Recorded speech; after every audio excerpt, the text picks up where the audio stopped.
Le message du jour vous est présenté par notre frère Marc. Salut chers bien-aimés de notre Père Céleste. Ce matin, le message est « Si vous connaissiez le don de Dieu ».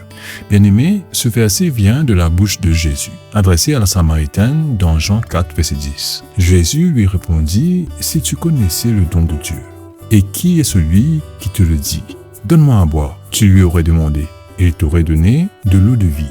Bien-aimé, Osée a écrit « Mon peuple périt par faute de connaissance ». Avoir Osée chapitre 4 verset 6. Leurs prêtres avaient manqué à leur devoir de les instruire sur les voies de Dieu, et ils en souffraient. S'ils avaient connu et obéi aux voies de Dieu, ils auraient évité la destruction. Bien-aimé, l'ignorance est la mère de la détraction. Jésus a dit à cette femme « Si tu connaissais le don de Dieu ». Il y en a trois, ce que cette femme a ignoré ou méconnu. Premièrement, elle ignorait le don. Deuxièmement, elle ignorait la nature du don. Troisièmement, elle ignorait comment obtenir le don. Bien-aimée, cette Samaritaine a vécu dans l'ignorance du don de Dieu. La preuve, c'est qu'elle en est à ses 5 mariages ratés et sa relation adultère avec un homme autre que son mari.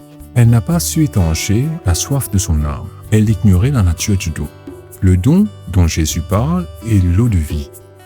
Cette femme l'a interprété comme de l'eau courante, par opposition à l'eau du puits. Elle pensait en termes d'eau naturelle, tandis que Jésus parlait d'eau spirituelle.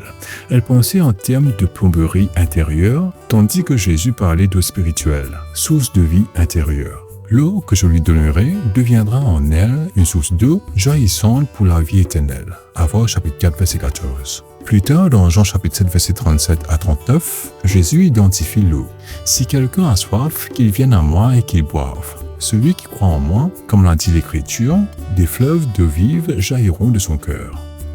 Jean définit l'eau au verset 39. Mais il parlait de l'Esprit que devaient recevoir ceux qui croyaient en lui, car le Saint-Esprit n'avait pas encore été donné, parce que Jésus n'avait pas encore été glorifié. Bien-aimé, le don que Jésus allait faire à cette femme, c'est l'Esprit qui donne la vie. C'est l'Esprit qui communique la vie. À voir Jean chapitre 6 verset 63. Et nous maintenant, savons-nous quel est ce don? Tournons simplement nos cœurs vers Jésus. Que Dieu vous bénisse tous. Passez une belle journée en sa présence. À demain. Au revoir. Si toi aussi tu crois que la parole de Dieu est une bénédiction, partage-la et sois une source de bénédiction pour les autres, toi aussi.